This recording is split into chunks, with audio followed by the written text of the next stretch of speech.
पूरनपुर, एक खूबसूरत शांत सा गांव। लेकिन इस शांति के बीच एक ऐसी जगह थी जहां खामोशी भी चीखती हुई लगती थी। गांव के ठीक बीचों बीच खड़ी वो पुरानी हवेली। लोग कहते थे वहां किसी का साया है, किसी ऐसी हस्ती का जिसका नाम लेना भी मना था। पर देखिए, हर साये के पीछे एक कहानी होती है ना? और आज हम उसी कहानी की परतों को खोलने वाले हैं।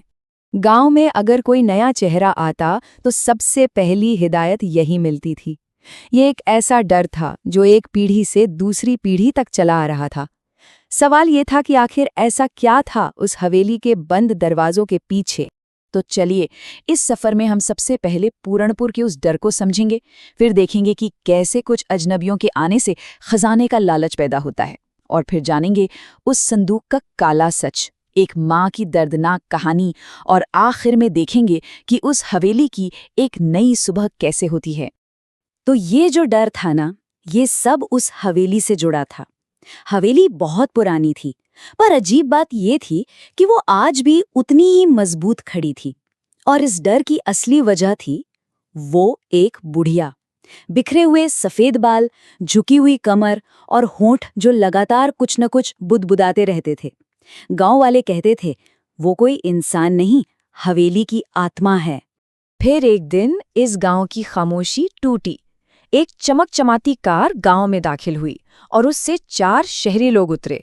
उनके कपड़े, उनका अंदाज, सब कुछ इस गांव के लिए बिल्कुल नया था। ये थे राजीव, उसकी पत्नी रिया और उनके 2 साथी रमन और प्रेम। उन्होंने आते ही ऐलान कर दिया कि वो इस हवेली के वारिस हैं और इसे बेचने आए हैं। गांव वालों ने जब उन्हें भूत प्रेत की कहानियां सुनाई तो उन्होंने हंसकर बात उड़ा दी। उनके लिए ये सब बस अंधविश्वास था। रिया तो हवेली की खूबसूरती देखकर उसे अपने इंस्टाग्राम पर डालने के सपने देखने लगी थी। और फिर वो चारों हवेली के अंदर दाखिल हुए। अंदर की कारीगरी और शान देखकर तो उनकी आंखें खुली की खुली रह गईं। भाई, ये तो किसी राजा के महल जैसा था, करोड़ों की प्रॉपर्टी। लेकिन तभी एक ठंडी हवा का झोंका आया और चमगादड़ों का एक झुंड उनके सिर के ऊपर से गुजरा, जिसने उन्हें याद दिलाया कि वो आखिर हैं कहाँ। और तभी अंधेरे से निकलकर उनके सामने आई वही बुढ़िया।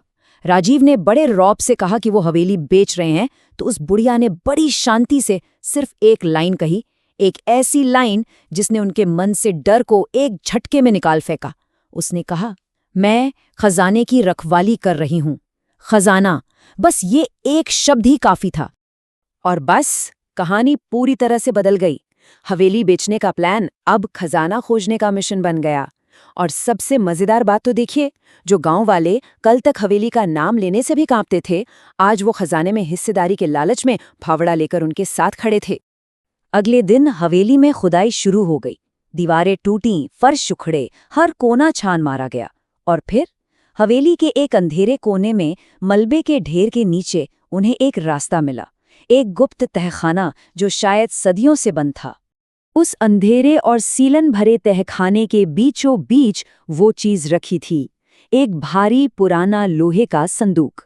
उसे बाहर निकालने में सबके पसीने छूट गए, और जैसे ही संदूक बाहर आया, वो बुढ़िया उसे देखकर पागलों की तरह चिल्लाने लगी, मिल गया, मेरा खजाना मिल गया।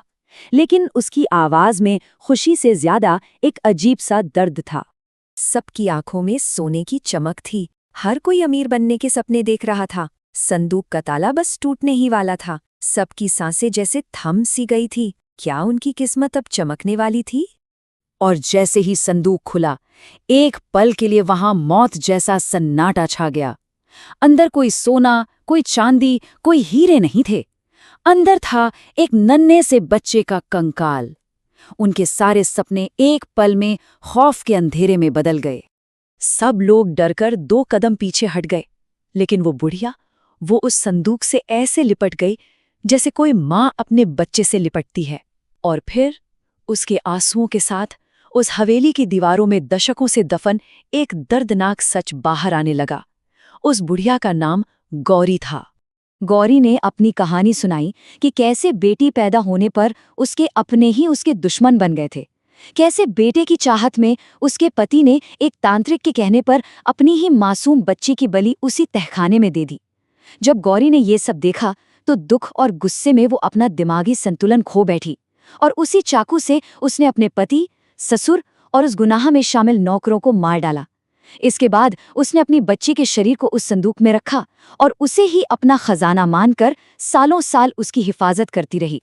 तो वो खजाना दौलत का नहीं था, वो एक माँ के टूटे हुए दिल का, उसकी सबसे कीमती चीज, उसकी बेटी की यादों का खजाना था। अब इतनी दर्दनाक सच्चाई जानने के बाद किसी का भी दिल पसीज जाए, है ना? पर राजीव के चेहरे पर कोई शिकन तक नहीं थी। उसने गौरी को पागल औरत कहकर धक्का दिया और उस संदूक पर लात मार दी। इस एक हरकत ने ये साफ कर दिया कि कहानी का असली राक्षस कौन था। राजीव ने ही पुलिस बुलाई ताकि गौरी को पागल खाने भेजा जा सके, लेकिन कहते हैं ना, दांव कभी कभी उल्टा भी पड़ जाता है। पुलिस ने जब उन चारों से हवेली के मालिकाना हक के कागजात मांगे तो उनका सारा फ्रॉड सामने आ गया। वो कोई वारिस नहीं बल्कि धोखेबाज थे। तो यहाँ दो कहानियां एक साथ चल रही थीं।